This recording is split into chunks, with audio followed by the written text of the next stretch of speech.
famoso Didascalicon de Hugo de São Vítor, ele coloca a lógica como uma coisa que deveria estar no começo do ensino. Naquela época podia ser assim, mas hoje as condições são muito diferentes. Nós não podemos esquecer que aquele público ao qual Hugo São Vítor se dirigia era já o pessoal que compartilhava de uma série de experiências espirituais que eram comuns, que aquilo constituía o fundo da percepção do mundo deles. Então não havia muito o que discutir ali. Você tinha uma homogeneidade cultural muito grande na época, e você estava ali no coração da Europa cristã, e era a França. Hoje em dia nós não temos mais essas condições. O fundo de experiência, o fundo de vivência interior e exterior do qual nós partimos é completamente diferente, é muito fragmentado, e se você tenta construir o edifício de raciocínio lógico em cima desse fundo, você se dá muito mal. Então eu acho que hoje nós temos que insistir muito mais nos aspectos que dizem respeito à percepção e ao aspecto psicológico e existencial das coisas. Sem isso, o estudo da lógica arrisca consolidar uma monstruosidade. Nós não podemos esquecer que a lógica funciona como na alquimia funciona o enxofre. A alquimia tem 3 substâncias que são o mercúrio, o enxofre e o sal. Quer dizer, o mercúrio representa aquele fundo caótico da matéria-prima que vai ser transformada. O enxofre é o elemento que fixa e que dá uma forma, tá certo? Formando então o sal, que seria já o cristal perfeito.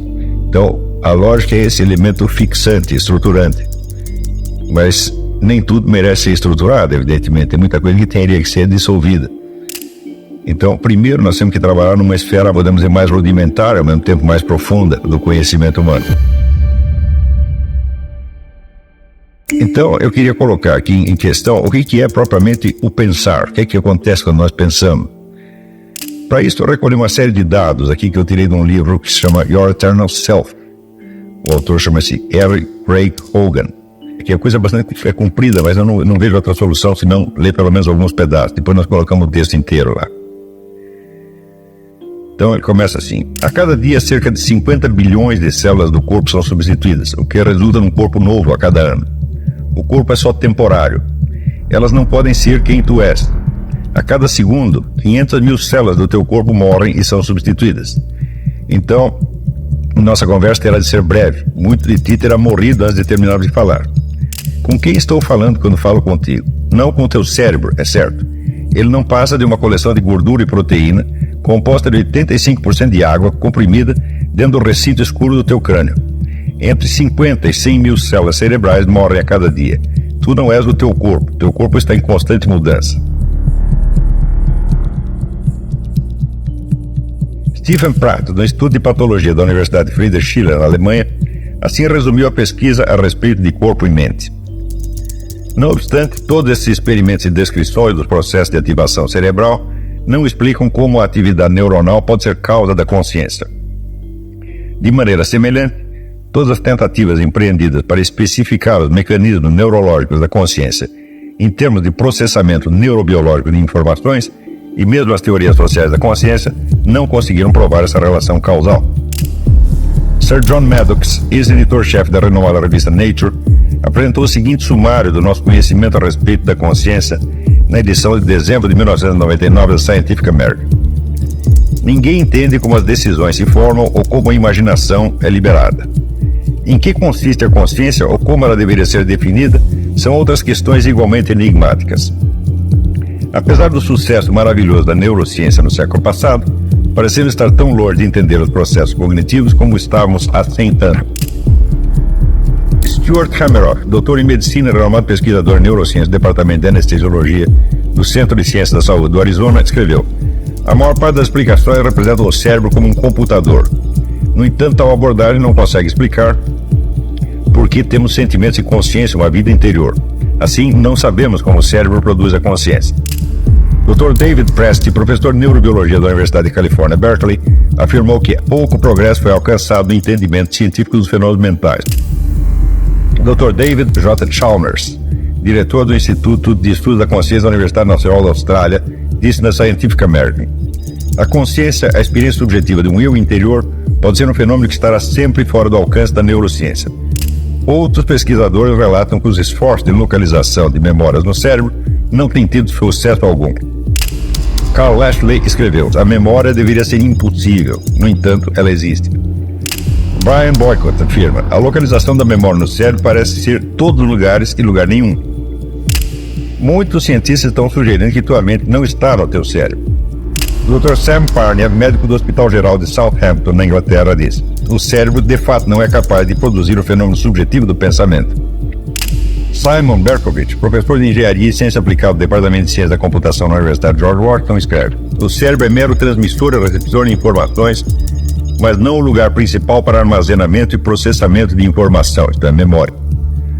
O médico Stanislaw Grof, psicoanalista freudiano e professor assistente de psiquiatria na Faculdade de Medicina da Universidade Johns Hopkins, resumiu a conclusão a que chegou depois de toda uma vida dedicada a estudar a mente e o cérebro. A minha primeira ideia era de que a consciência tinha de estar conectada ao cérebro. Hoje chego à conclusão de que ela não deriva do cérebro.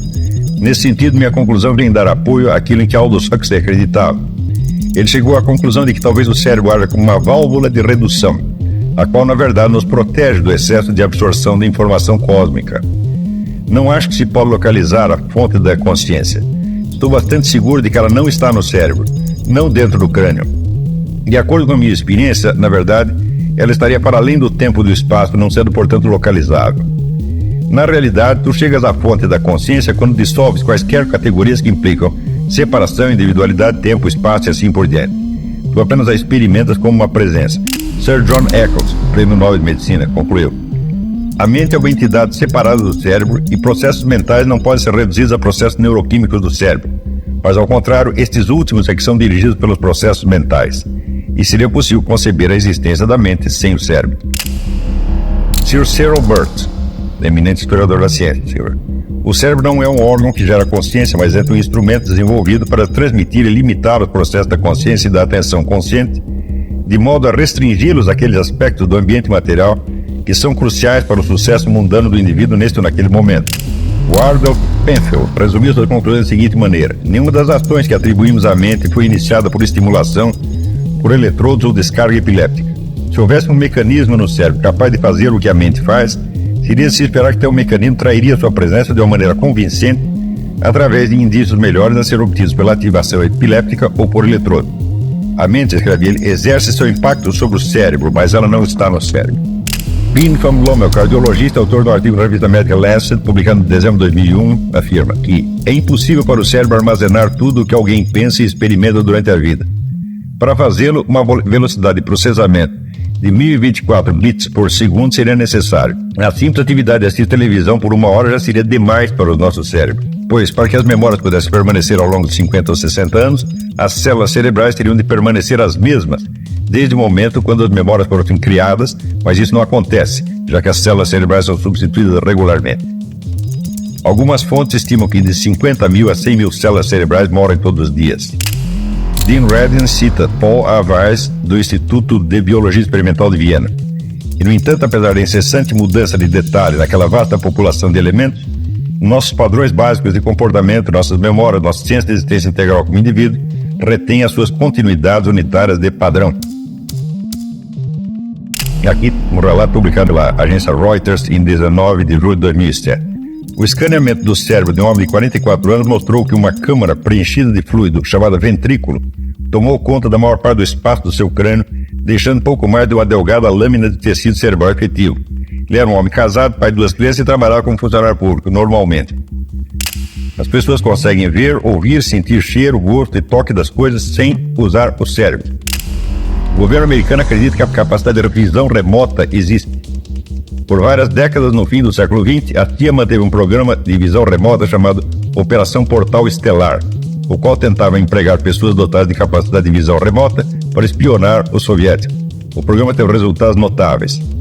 As agências do governo encarregaram o estudo de pesquisa de Stanford da condução de 154 experimentos com 26 mil testes separados ao longo de 16 anos. Ao fim desse período de testes, o Dr. Edwin May liderou uma equipe de pesquisadores que analisou os experimentos e entregou o relatório para o governo.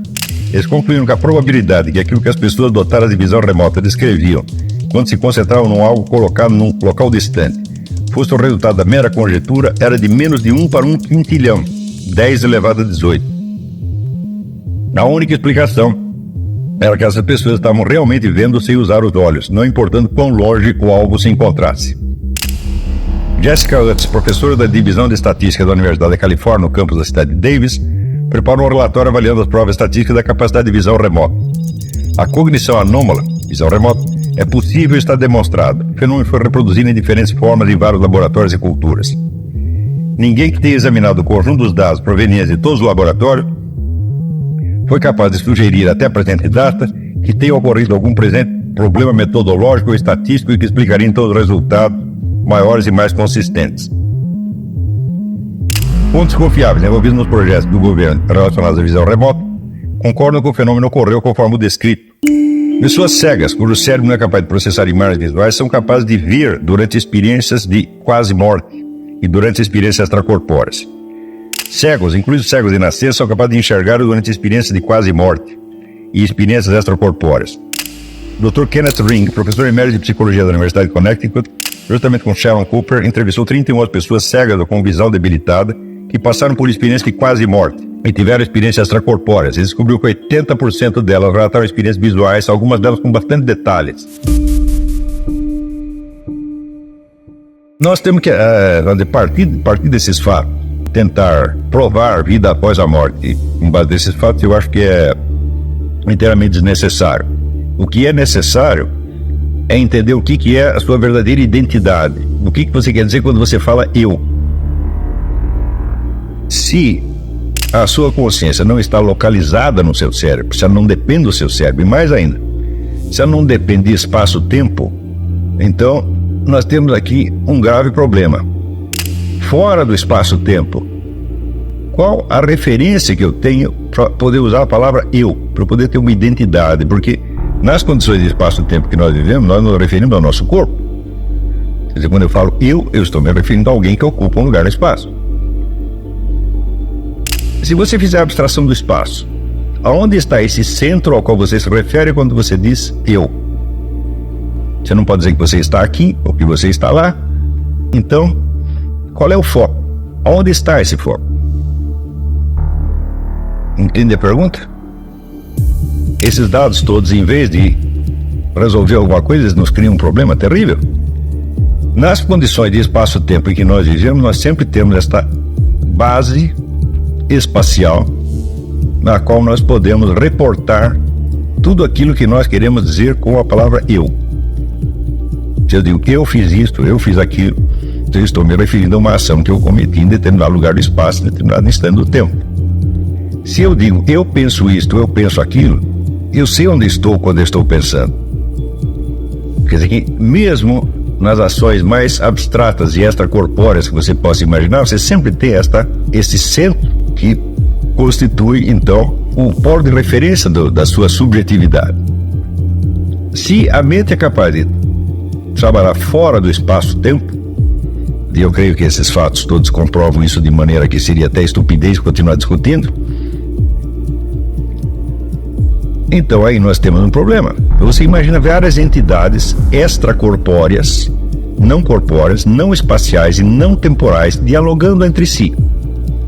Então você tem um eu e tem um tu. Mas onde está cada um?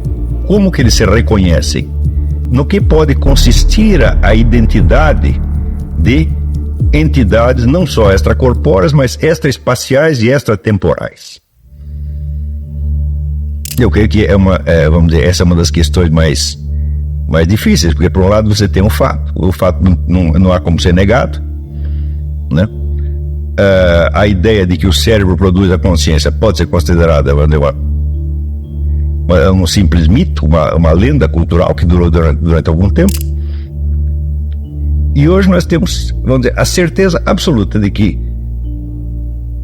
o nosso verdadeiro eu, ele não está no corpo. Nós temos uma identidade extracorpórea e, ao contrário, o corpo parece ser uma parte, ou uma cristalização provisória dessa identidade.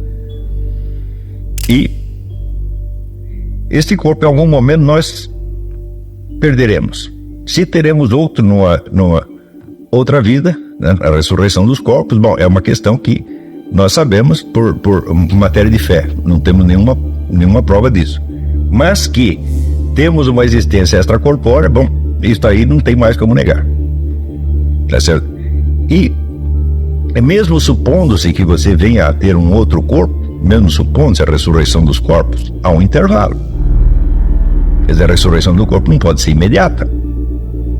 Então, fica aí colocado um problema. Nós não sabemos em que se apoia a nossa verdadeira identidade. Porém, depois de você saber essas coisas, como fica o seu entendimento da frase de Santo Agostinho de que a verdade está no interior do homem? Quando nós falamos interior, de algum modo nós referimos esse interior à nossa corporalidade. Até usando a imagem do coração, quer dizer, a verdade estaria então no centro do coração do homem. Bom, mas o coração é um órgão espacial, ele ocupa um lugar no espaço, e ele teria então um centro geométrico onde, infinitesimal, onde estaria a verdade. Mas agora, assim, esse substrato corporal nós jogamos fora. Como a verdade pode estar dentro de nós, numa referência não espacial? O que significa o dentro não espacial? É fácil você perceber que se a consciência permanece, e não só permanece, mas se intensifica, então a substância dela é conhecimento. E nesse sentido, então, é que Aristóteles diria que a alma é tudo aquilo que ela conhece. Ou seja, todos os conteúdos cognitivos, não só acumulados durante a sua vida terrestre, mas adquiridos já no pós-morte, através desta percepção instantânea, enormemente rica, que as pessoas têm nesse estado, tudo isso constitui a sua identidade. A sua identidade é o que você sabe. Essa é a sua única referência.